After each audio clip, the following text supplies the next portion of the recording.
Welcome to another episode of Talks at Fatherland, where we delve into the lives of influential figures who have shaped history.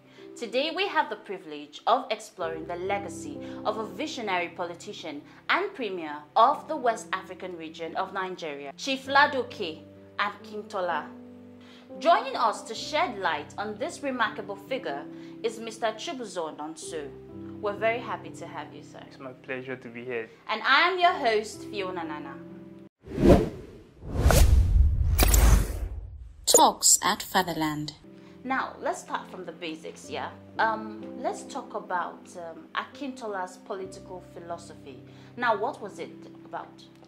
Mr. Akintola's philosophy was based on federalism and regional management of resources, like in the sense that every state should manage their resources and manage their income according to how they want to do it.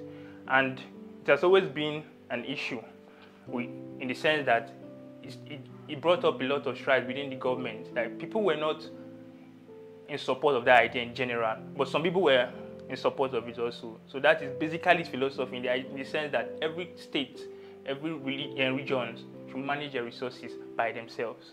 Interesting. So, talking on the key initiative by Akintola, what was the impact in the Western region? Basically, it was not focused on mineral resources, and it was focused on agriculture by creating a market in the sense that all farmers and everybody can get rewards based on their resources. Like, because the western part of the country focused on agriculture, and they were all, he supported them by giving them the chance for their market to be able to go across nations and enjoy their resources by themselves. Yeah. So that's it. Okay, so how did the political climate lead Akintola's tragic assassination?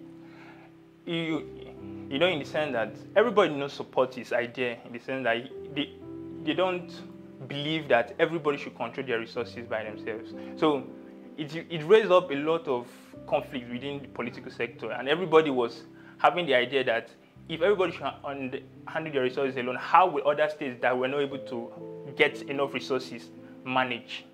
So that was the main reason that led to his assassination, because nobody was in support of his way of saying that everybody should manage their resources alone. And due to the government wanted to allocate resources by themselves to people, because they were all about one government, united government. So every resources will go around every region without minding where it's coming from.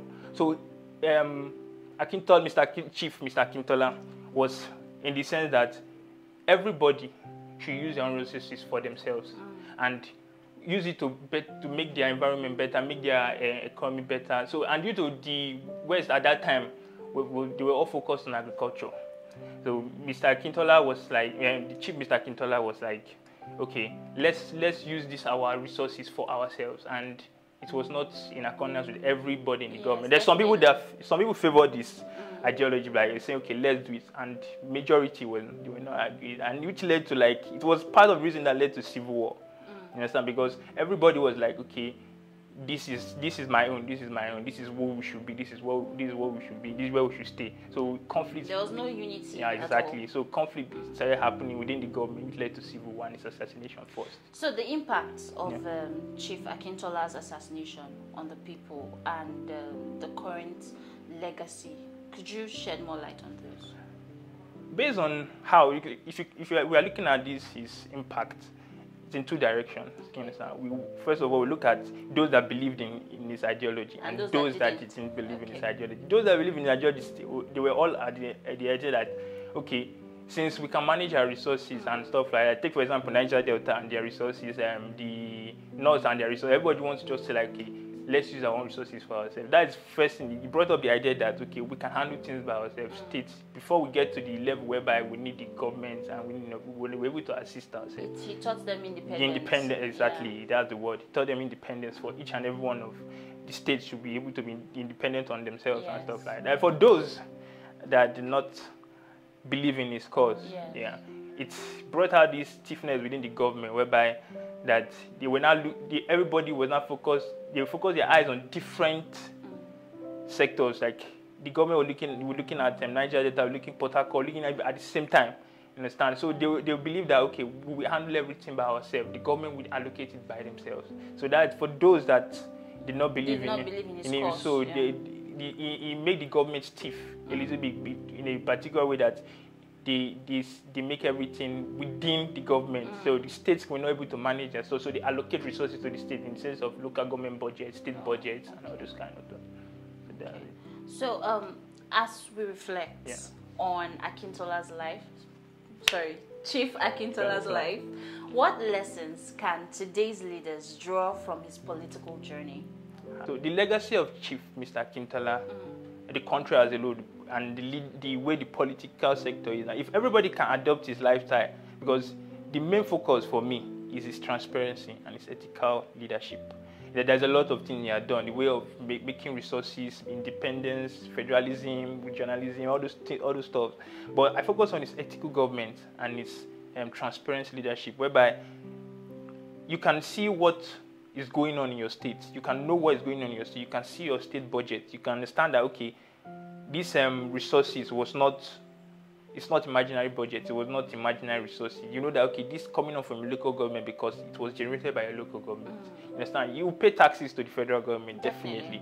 But you know that, okay, majority of the funds is you get from your state. You use it to run your state. Yes. Whereby creating employment, whereby making life easier for people. And due to that, he was focused on the western region sector because he's from the western side. So he focused mainly there, whereby making farmers enjoy farming. Let me just put it that way. Farmers enjoyed farming because their resources were not unlike this time whereby you as a farmer you don't see the result of your farming. Yes. You understand? Back then you get the result of your farming, and the way his leadership was transparent enough, it made everybody believe that okay, there will be a better hope for everybody within the state. So that ethical ways of leadership and this transparent way of leadership, if it can be adopted in the current state of this country, Nigeria, I believe that there will be a lot of changes on the positive side. Definitely. Yeah. We thank you so much for walking us through the journey of Chief Akintola's life and reign. So as we wrap up our exploration of the life of Chief Akintola with Mr. Chibuzo Nonzo, we gain value insights into the Western region.